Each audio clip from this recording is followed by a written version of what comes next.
Herzlich willkommen zum aktuellen Panorama. Heute aus dem sonnigen Gattmen, am Fuß vom Susterpass im Gattmental. Auch heute haben wir spannende Themen für euch parat. Spirit of Bern. Illustre Gäste reden über das Gesundheitswesen. Und ein Schaleträumli. Wie mit Weiler Holzbau und Konzept Weiler ein Schale entsteht. Ein schönes Schale in den Bergen ist schon etwas Wunderbares. Zwischen Tradition und Innovation gibt es viele Facetten, wie so eine Schale aussehen kann. Im folgenden Bericht seht ihr zwei ganz schöne Exemplare, nämlich zwei Ferienwohnungen, die mit Konzept Weiler und Holzbau Weilerbau entstanden sind. Mehr im folgenden Bericht von Patrick Schmid.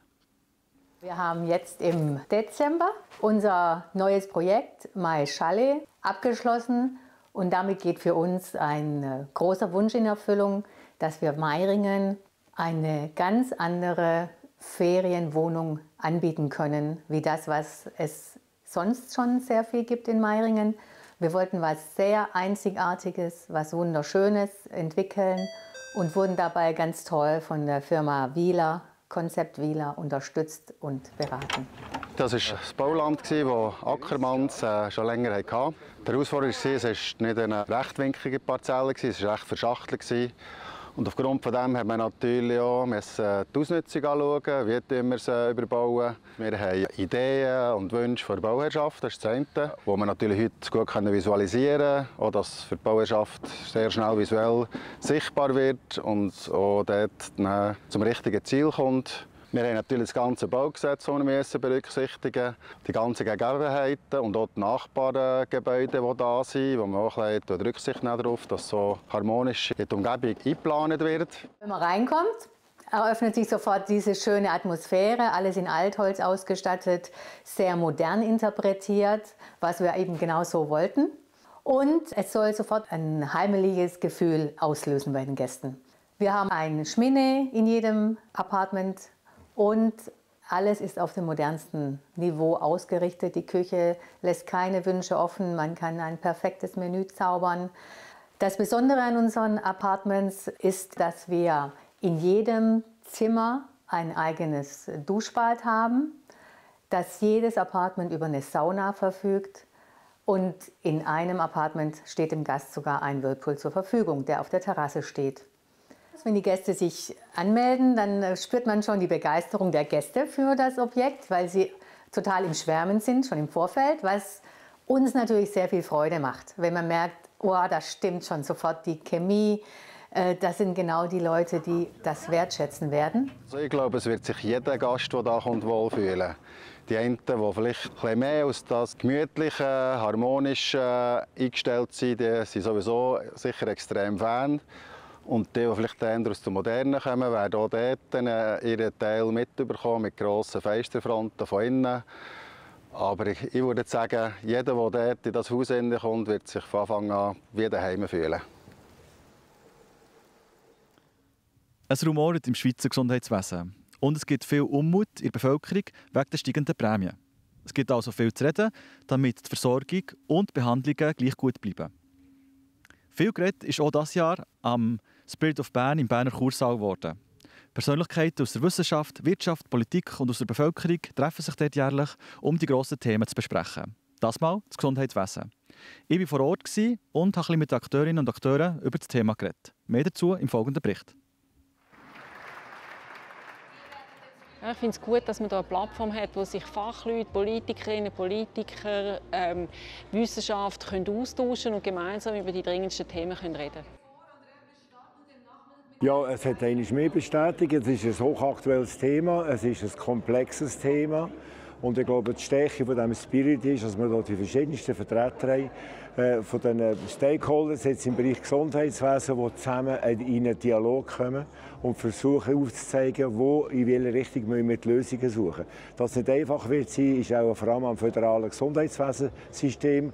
Aber ich glaube, die Bereitschaft ist vorhanden und jetzt wollen wir schauen, wie weit sie kommen. Im Jahr 2025 im Durchschnitt gestiegen. Im Grundsatz sind wir uns einig, nämlich, dass wir ein gutes Gesundheitssystem haben, hohe Qualität, sehr zugänglich für alle Leute. Und ich glaube, das wissen wir auch ein bisschen zu wenig wertschätzen. Überstellung gemacht, die auch die Unterschiede aufgezeigt hat. Und deshalb Spirit of Bern soll eine Austauschplattform sein, dass Themen an der Uni in der Wissenschaft erarbeitet werden, nachher mit der Gesellschaft, mit der Politik diskutiert werden, genau wie es heute hier so ist. Gesundheit ist stark politisch, oder Gesundheitspolitik ist, der politische Einfluss ist gross auf die Marktkräfte, oder? Die Wirtschaft spielt eine wichtige Rolle und alles ist getrieben von der Entwicklung im Gesundheitswesen.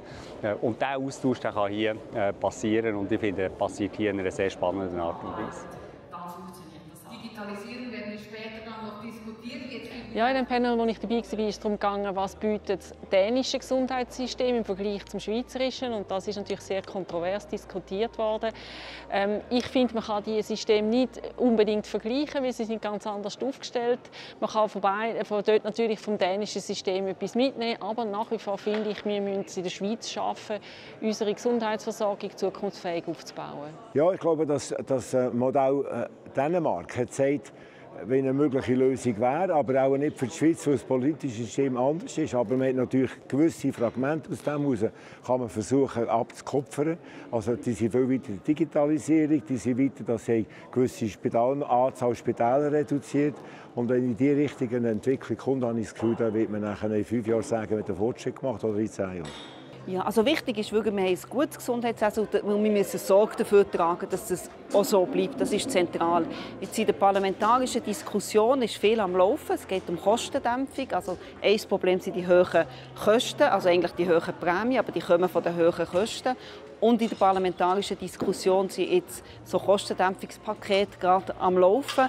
Ein wichtiger Punkt dafür ist ein Mengenrabatt bei Medikamenten. Also die teuren Medikamente, die man viel braucht, dass man dort einen Mengenrabatt geben soll, finde ich zum Beispiel einen wesentlichen Punkt, wo ich hoffe, dass das Parlament darüber entscheiden wird.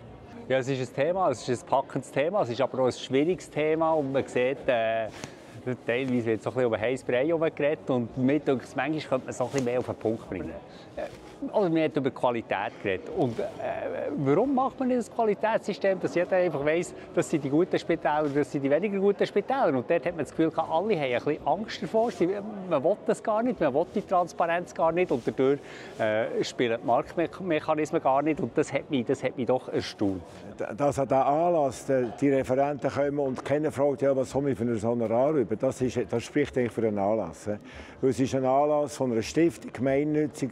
Die meisten Leute, die hier drinnen arbeiten, die machen das pro bono, aus Überzeugung.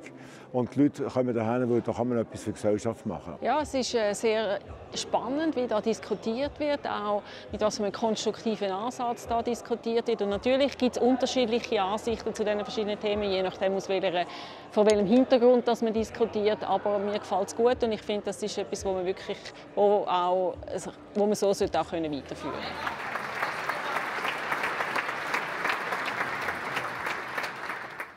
Gang wie Gang erwartet euch jetzt auch ein spannendes Gespräch im «Zusammen im Zentrum». Übrigens, die Sendung könnt ihr auch neu als Podcast hören. Wer das mal zu Gast ist bei Matthias Mast, erzählt er euch jetzt. Über 3 Jahrzehnte war er Maître der Cabine, das ist quasi der Chef des Kabinenpersonal bei Swissair. Aber nebenbei hat er auch immer Musik gemacht, jetzt macht er nur noch Musik. Heute ist er mein Gast, der Röbu Meier alias Dr. Föhn. Das wär's auch schon wieder vom heutigen Panorama. Genießt die Sonne und das Wochenende in den Bergen oder sonst, wo ihr gerne seid. Jetzt kommen meine Kollegen von Meteo News. Wenn ihr noch mehr wissen wollt und weitere News braucht, besucht uns auf der App oder auf unserer Webseite. plattformj.ch, das musst du gesehen haben. Ade zusammen. Das Wetter wird euch präsentiert von Made in Bern.